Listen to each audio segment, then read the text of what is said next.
Hi, this isn't Matt with the Intergalactic Herald. I am an AI.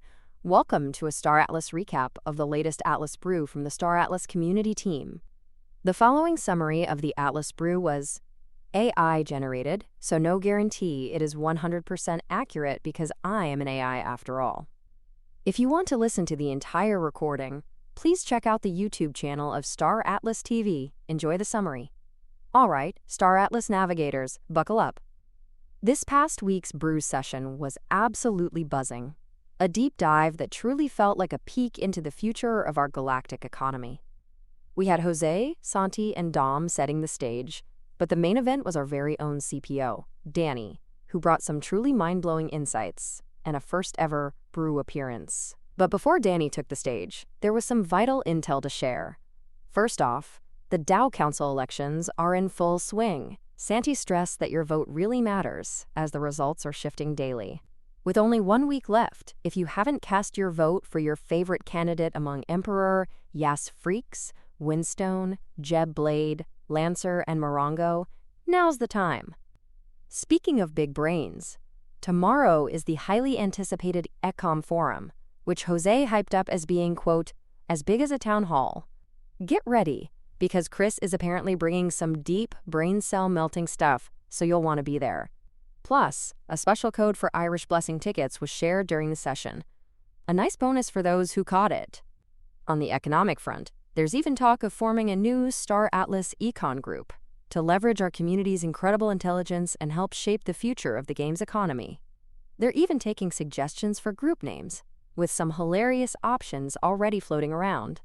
And in other exciting community news, we've got the Super Phoenix Racing Tournament, kicking off next week during Breakpoint.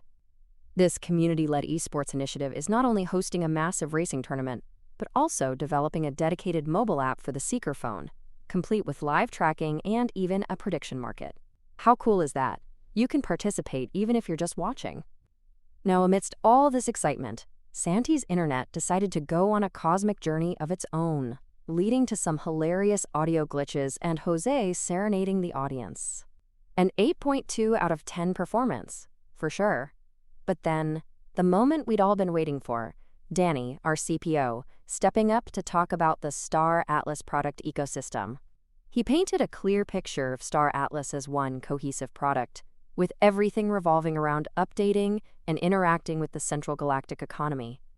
He broke down the MMORPG, our Unreal Engine experiences, as a series of building blocks, individual game modes like gunplay, ship combat, crafting, that allow the team to refine mechanics before the full open galactic world arrives.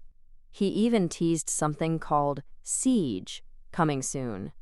Gallia, our single-player prototype, is crucial for testing the game's pacing, making sure we don't end up with tedious 45-minute travel times just to meet a friend.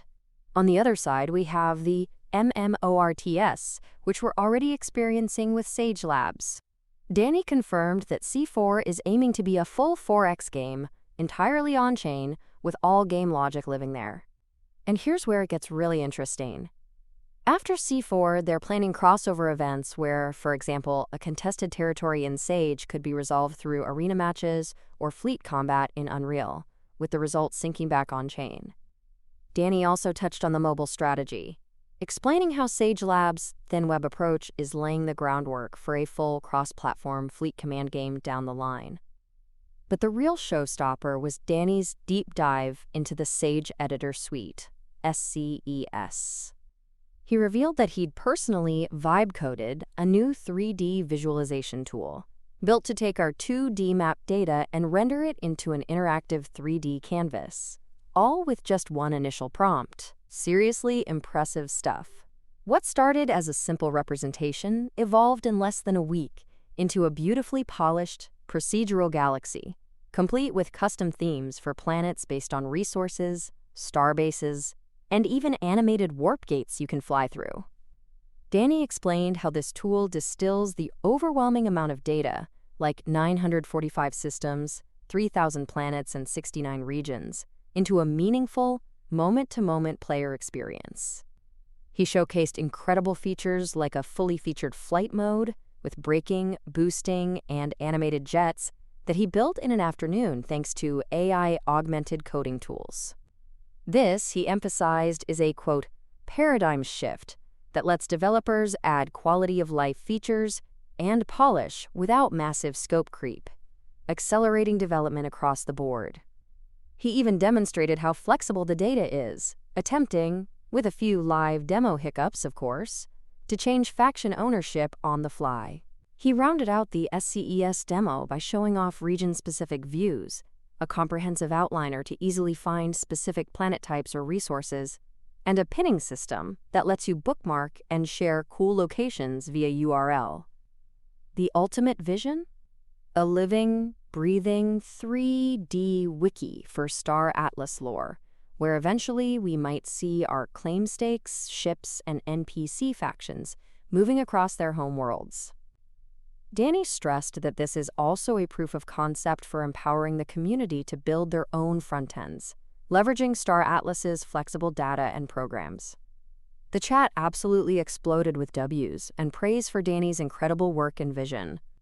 It was a testament to the exciting future being built, often one vibe-coded prompt at a time. As we wrapped up, the message was clear: the future looks bright, and community engagement is at the core. Don't forget, the Ecom Forum tomorrow is crucial, so bring those brain cells. Thank you to everyone who tuned in. Stay tuned for more updates, and we'll see you tomorrow for the Ecom Forum. You won't want to miss it.